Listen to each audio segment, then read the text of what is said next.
Yo, what's going on, everybody? Welcome back to Trends Tech. And I got like a little bit of a different camera angle, and I'm recording in 24 frames per second, and I'm trying like the whole S-Log thing. So wish me luck there. But today we're going to be talking about my has it been 3 weeks since the iPhone 15 Pro Max has come out? I want to say 2 weeks, maybe 3 weeks. Either way, I've been using the iPhone 15 Pro Max, and I'm basically going to tell you guys how I feel about the phone after using it. I'm past the return period, so I don't have to worry about, hey, I'm returning the phone video or anything like that. But I enjoy this phone. Let me just get that out of the way. I enjoy the iPhone 15 Pro Max, and I will go out on a limb here and maybe a little bit of a rant and say that USB-C on this phone is 100% worth it. I don't care about how many jokes that people want to make, and they want to say, oh, well, you know what? The Androids and, they've had USB-C forever. Oh my God, look at my Android. It's had USB-C. Ha ha. iPhone user, you're just now getting USB-C. We'll laugh at you. I don't care. Nobody else cares, okay? For the people who were iPhone users who wanted USB-C, we finally got it. I'm happy. And for everybody else that was used that we're talking about, oh, well, the iPhone 14 Pro Max is not Pro. It doesn't have this. It doesn't have USB-C. And you can't do this. You can't do that. All right. Apple came out and we got USB-C on the phone. I don't care how we got it. I'm just happy that we got it. So moving on past that, it is great to have USB-C. It is great to have USB-C. It is great to use the same cable for both phones. Okay. Totally happy at that. Not going to complain at that at all. Now, speaking about USB-C and speaking about the cable, my slight gripe is the fact that the cable that comes in the box is only USB 2.0 rated for the charging cable. Now, I understand it's a business. I understand Apple has to make certain moves, but me personally, looking at this phone, how much you can spend on this phone, and the fact that it is among the Pro moniker, I believe that there should have been USB 3.0 inside of the box. That way you have everything you need just to pretty much just get up and go. Even when you go on Apple's website and you look, they'll be selling like a USB 2.0 charging cable that goes up to some ungodly high amount of watts or whatnot, but it's still USB 2.0. So you can either get that cable or you can go get a Thunderbolt cable, which you actually don't even need a Thunderbolt cable to record ProRes RAW on this phone, or at least record out to an external drive. All you need is USB 3. USB 3, I think, should have been cheap enough for them to include. But hey, I'm not a business guy and I digress, and I'm just going to go ahead and leave that alone. That is just my slight gripe. However, having the ability to take this phone out of my pocket and record straight into an external drive is something that I've dreamed about for years on this phone. Okay. I am somewhat what you call like an iPhone user, an Android user, and I just use a whole bunch of stuff, and I'm not really loyal to one side, but just having that capability is awesome. And the reason why I'll tell you that is not because you get to record ProRes ProRes to a external drive. That is for a very small part of the population. What's awesome about it is if you are somebody that gets a 15, or let's say a 15 Pro Max, and you use your phone just to record stuff. Let's say you want to record your kid's baseball game or your kid's sporting event, or let's say you have a business meeting, or you have something that you want to record, but you don't want to get a whole DSLR camera. You don't want to get a bunch of lenses. You don't want to have to worry about a microphone and this, that, or whatnot, and all this other extra stuff. All you need is this. All you need is the phone and a cable that goes to an external drive. You can basically just sit there and just keep on recording. Like straight up, just record all the way through.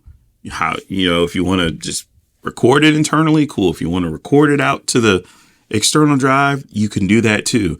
And so now, if let's say you're somebody that got an iPhone 15 Pro at 128 gigs or 256 or something like that, you don't have to sit there and worry about you running out of space. You guys sit there and record this whole long thing. I'm thinking of like so many applications that you can like tie this in with to where it's going to be beneficial. So that's a cool thing. I like it. I've used it a couple times, and honestly, I need to mess around with it a little bit more, but I'm glad the capability is there. Another thing about the 15 Pro Max is the action button. As I flip this over and I click it right here, the action button, I've tried a couple of different things. First, I actually programmed the action button to, I think, turn on the flashlight. Then I programmed it to open up YouTube.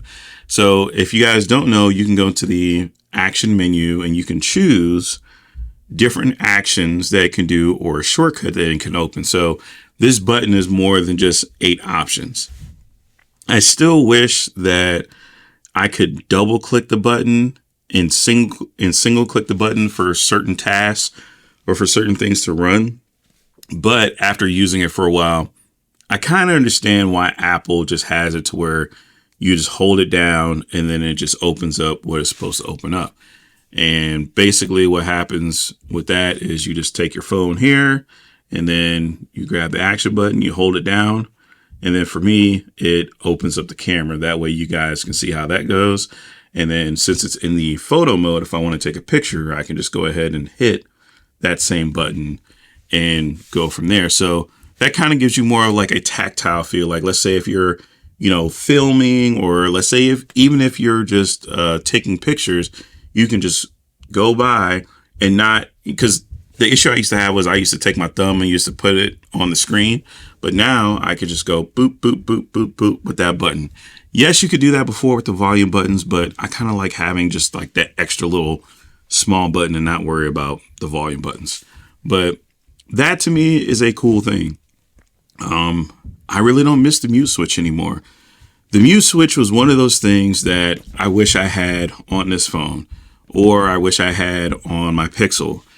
We did have like an alert slider switch on like the OnePlus phones. And I'm like, man, I really wish we had this physical toggle and this, that, or whatnot. And I was really thinking about this from the mindset of like tech reviewer extreme or whatnot. Because I used to be just really crazy about how I look at stuff in tech.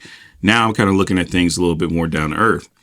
With using this button here, and you can still take the action button and action switch or whatever they call it. You can still set it to where you either, mute the phone or unmute the phone. But I've gotten used to just swiping down and hitting mute on the phone and taking it on and off. It's really not so much of an issue that I thought it was going to be. And I'm just here to admit that, like, just straight up, I thought it was going to be more of an issue, but it turns out it's not. So for those of you out there, this may be a little bit better for you. And for others, it may be a pain point. But for me, it's pretty good.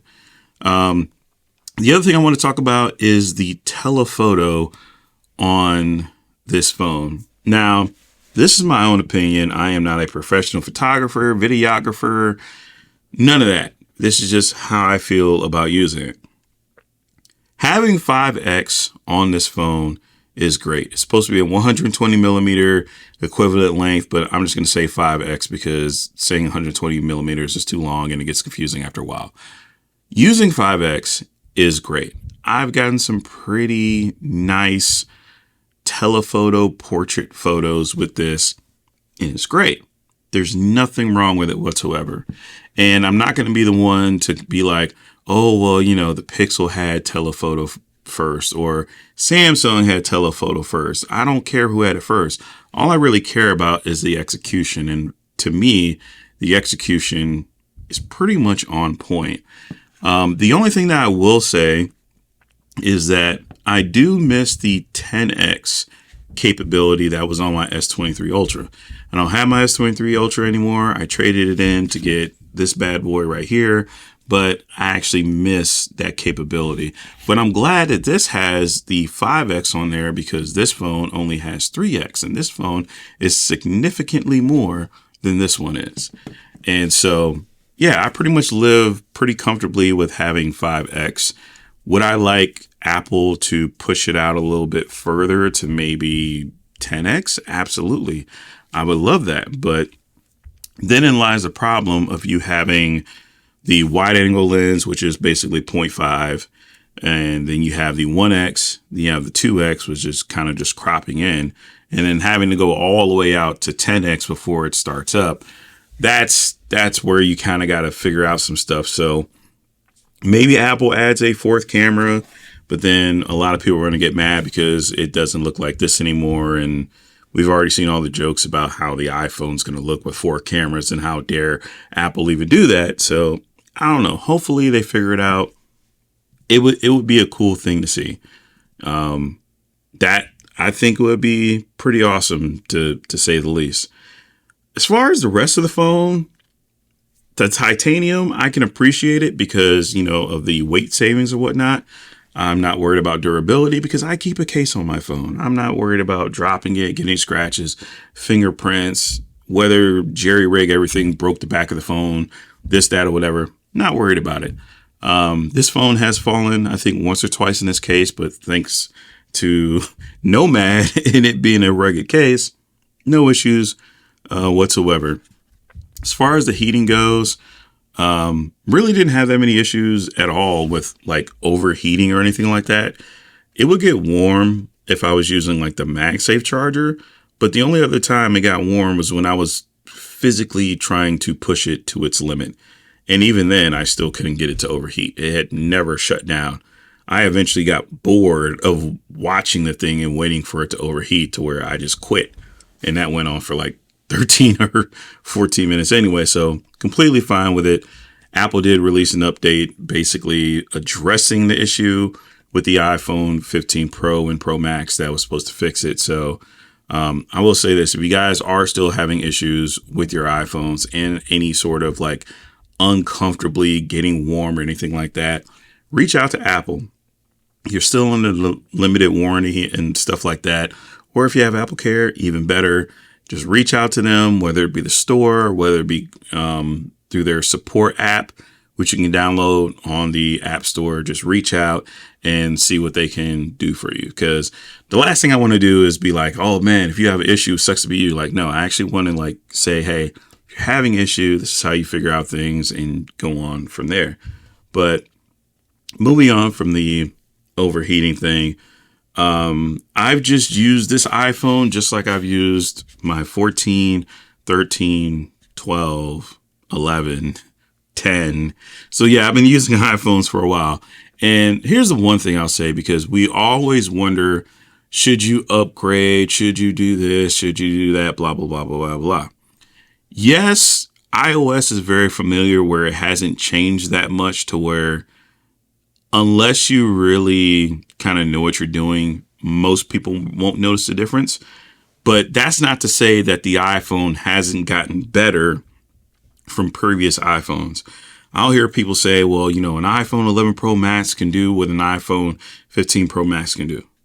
No, it cannot.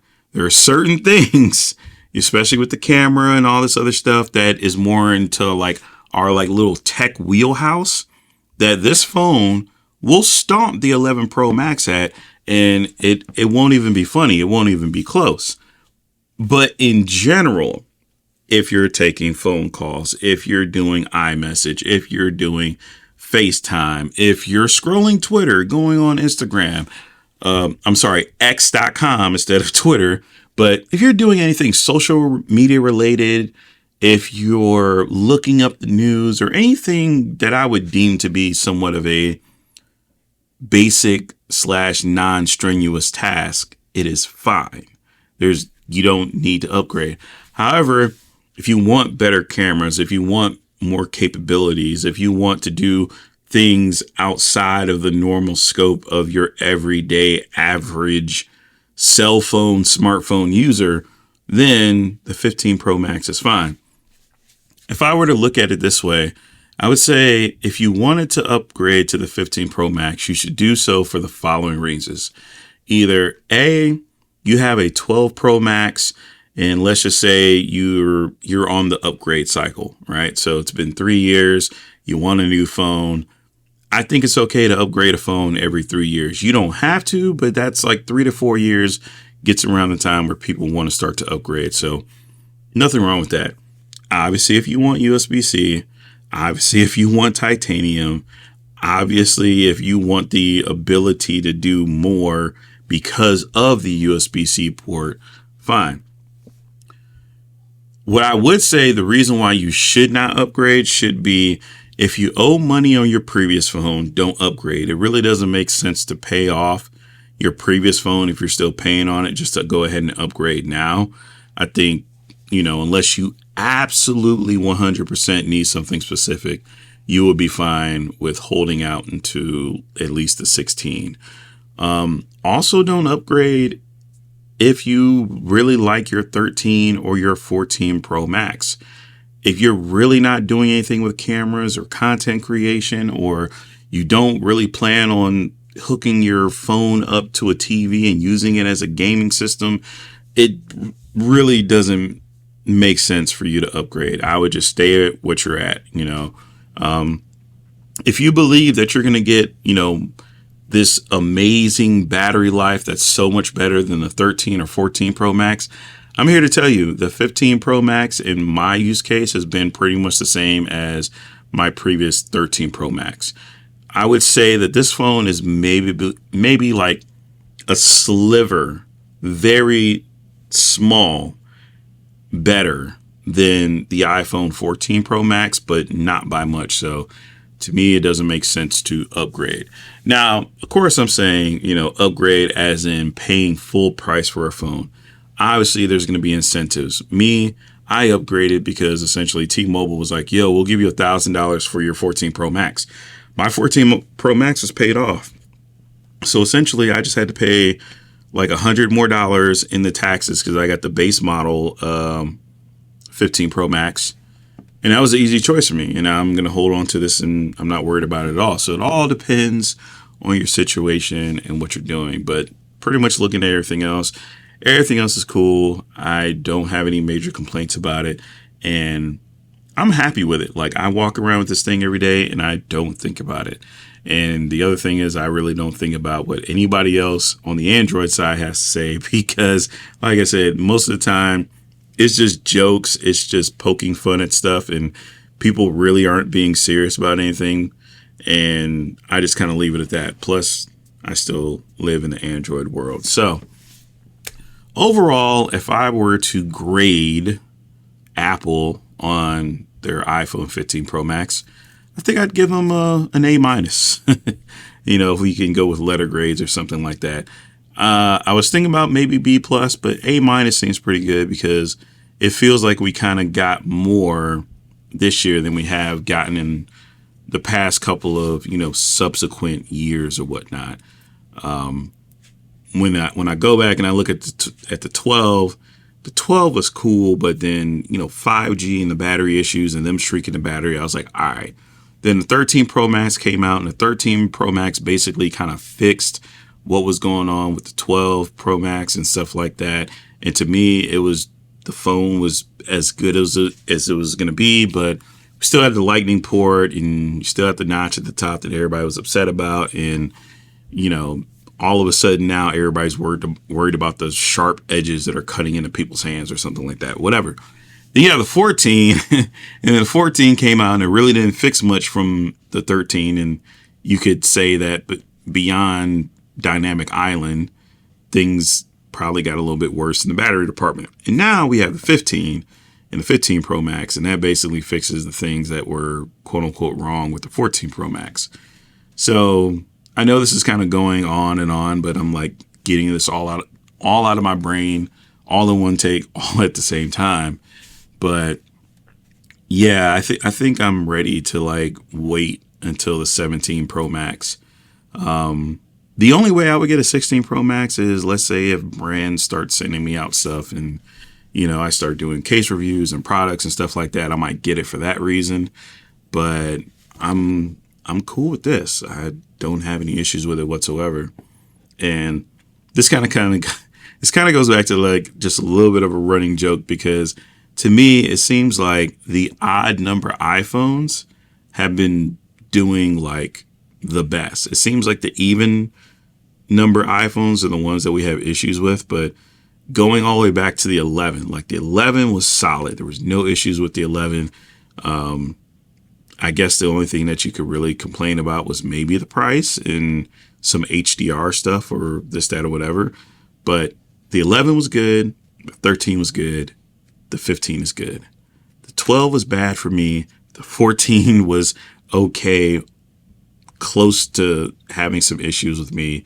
So it's making me wonder about the 16 and whether or not I should just tell you guys nope, skip the 16, go to the 17. But that's a little bit of a side banter type of deal. So anyway, let me know what you guys think down in the comment section below. How have you guys been, experiencing and living and just enjoying this, that, or not with the 15 Pro Max? And we'll just go ahead and take it from there. So, all right, y'all, take it easy. If you guys enjoyed oh my God, I can't talk. If you guys enjoyed the content, make sure you go ahead and subscribe to the channel, and I'll be back in the next video to talk about some more tech.